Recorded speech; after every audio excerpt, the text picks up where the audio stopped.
Pemikiran reflektif mengubah pengalaman menjadi wawasan. Jadi orang yang sering melakukan refleksi diri, wawasannya akan semakin luas. Maka saya mengajak Anda semua untuk melakukan self-reflection.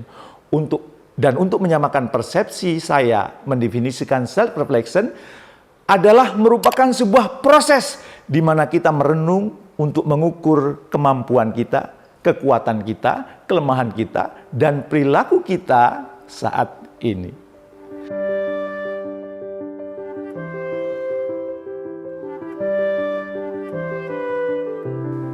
Assalamualaikum warahmatullahi wabarakatuh. Bertemu kembali dengan saya, Jamil Azeni, di acara Leadership Inspiration.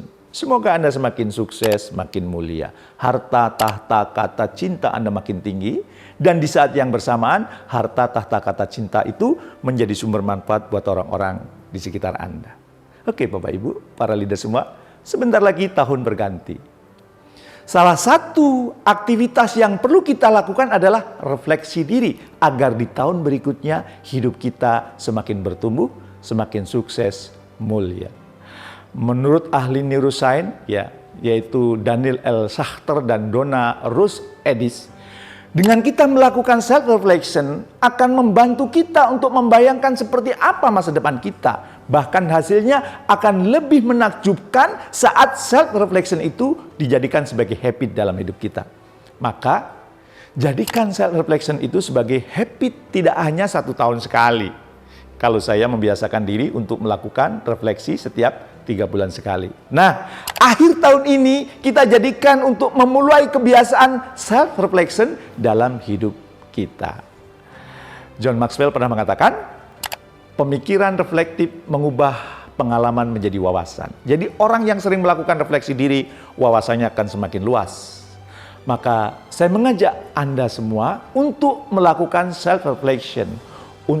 Dan untuk menyamakan persepsi saya mendefinisikan self-reflection adalah merupakan sebuah proses di mana kita merenung untuk mengukur kemampuan kita, kekuatan kita, kelemahan kita, dan perilaku kita saat ini. Aspek-aspek apa saja yang kita jadikan bahan untuk melakukan self-reflection? Menurut saya ada 7 yang perlu kita refleksikan dalam hidup kita. Yang pertama apa? Yang pertama adalah vision. Yang kedua, spiritualitas kita. Yang ketiga, fisikal kita, finansial kita, intelektualitas kita, relasional kita, dan emosional kita. Ketujuh aspek inilah yang saya ingin selalu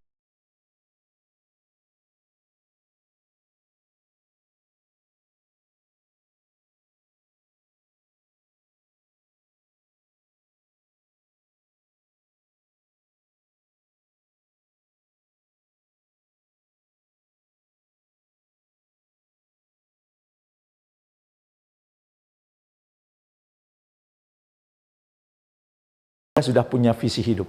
Sesuatu yang benar-benar Anda perjuangkan agar terwujud dalam kehidupan. Visi inilah yang membedakan kita dengan hewan. Begitu seriusnya visi hidup ini hingga Profesor Hamka mengingatkan, kalau hidup hanya sekedar hidup, kera di hutan juga hidup. Kalau kerja hanya sekedar kerja, kerbau di sawah juga kerja. Kita bukan kera, kita bukan kerbau. Apa yang membedakan kera, kerbau, dan kita? Kera dan kerbau hanya melakukan hal rutin tanpa ada visi yang ingin diwujudkan. Seyogyanya sebagai manusia, kita perlu punya visi agar hidup kita lebih terarah. Bahkan iblis atau setan saja punya visi hidup, yaitu apa? Menjerumuskan manusia dalam kesesatan. Kita sebagai manusia yang diciptakan lebih mulia dibandingkan iblis atau setan, seyogyanya mempunyai visi hidup yang jauh lebih mulia. Bukan asal hidup. Hidup di dunia ini untuk menuntaskan visi, bukan asal hidup. Pertanyaan saya, boleh saya tahu apa visi hidup Anda? Jika belum ada, segera temukan. Dan tidak hanya visi, aspek yang kedua, apa tadi? Spiritualitas. Dan untuk menuntaskan visi tersebut, kita perlu didukung dengan spiritualitas yang tinggi, yang mewarnai kehidupan semua. Dan jangan lupa, fisik yang sehat dan bugar juga diperlukan agar kita bisa terus bergerak lincah ke segala penjuru dunia. Dan untuk bisa terus bergerak, kita memerlukan dukungan finansial yang berlebih. Ya, menurut saya, finansial itu ibarat bensin di dalam mobil. Saat bensin habis, mobil tidak bisa berjalan. Begitu juga langkah kita untuk mewujudkan visi terhenti apabila aspek finansial itu terganggu. Jangan lupa juga, dunia terus berubah. Apabila kapasitas intelektual kita tidak berkembang, maka kita bisa punah dan kalah dalam kompetisi kehidupan. Oleh karena itulah, aspek intelektualitas ini juga menjadi aspek yang perlu kemudian kita jadikan bahan untuk self-reflection kita. Selain itu, kita adalah makhluk sosial. Maka kita juga perlu memasukkan aspek relasional ini dalam aspek yang perlu kita refleksikan. Apakah kita sudah punya sahabat dekat, soulmate? Apakah kita punya guru atau coach atau mentor yang terus membantu kita untuk terus bertumbuh? Saya yakin Anda juga punya mitra kerja atau mitra bisnis yang saling menguntungkan dengan Anda. Bagaimana kualitas hubungan Anda dengan mereka semua? Oke? Dan jangan lupa juga, kesehatan mental juga sekarang menjadi perhatian. Maka saat kita melakukan self-reflection, kita juga perlu memasukkan aspek emosional di dalam diri kita, di dalam self-reflection kita. Ya. Apakah emosi kita lebih banyak yang positif atau negatif? Ingat, sekali lagi, dalam self-reflection kita perlu